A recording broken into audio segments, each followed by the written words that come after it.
New Rochelle High School attempting to erase another controversy surrounding the school campus. I'd never seen anything like it, and it just, for high schooler work, it didn't add up. Journal News education reporter Colleen Wilson reacting after she received documents which revealed alleged grade inflation at the high school following online coursework submitted by students in the spring of 2016.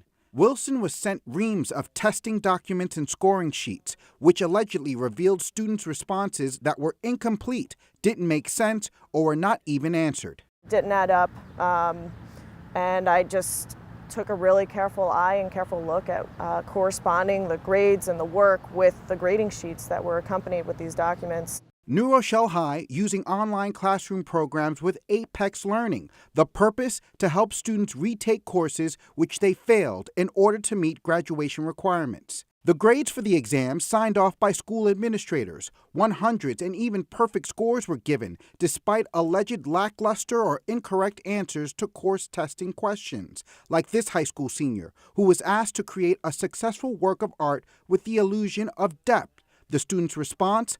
Crossed out as you see here, with incomplete phrases.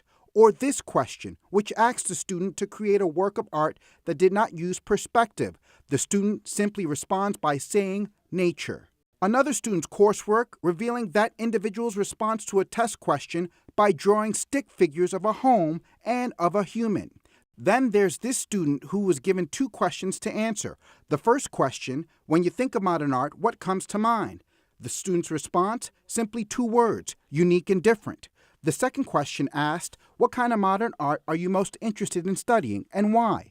The student responds by writing colorful, unique pictures. That student given full credit for those responses and a perfect score for the lesson. It seemed unclear how exactly they use the program and what rules are in place or practices are in place to make sure it's done with integrity.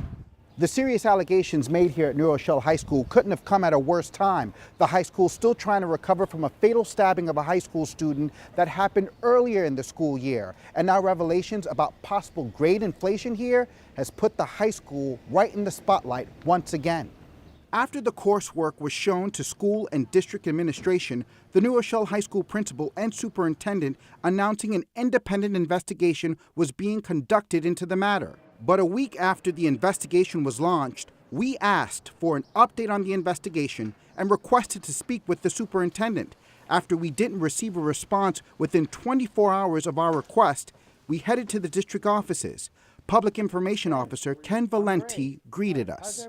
How about an update? What's going on with the investigation? What process is the investigation in? Is there any preliminary information that could be shared? That's what we want to know. Right. Well, they have hired the investigator. Beyond that, I mean, I don't have an update, and I don't know how much I'm going to get. After asking when the superintendent would be back in his office, we were told to return in an hour. 60 minutes later, we came back. It's an hour later. We're still looking for answers. Is he here? Is he willing to talk with us? I don't think he's here. I'm in the middle of something now. It's going over 24 hours now, and I'm trying to give you guys the opportunity. There should be some type of explanation about what's going on here.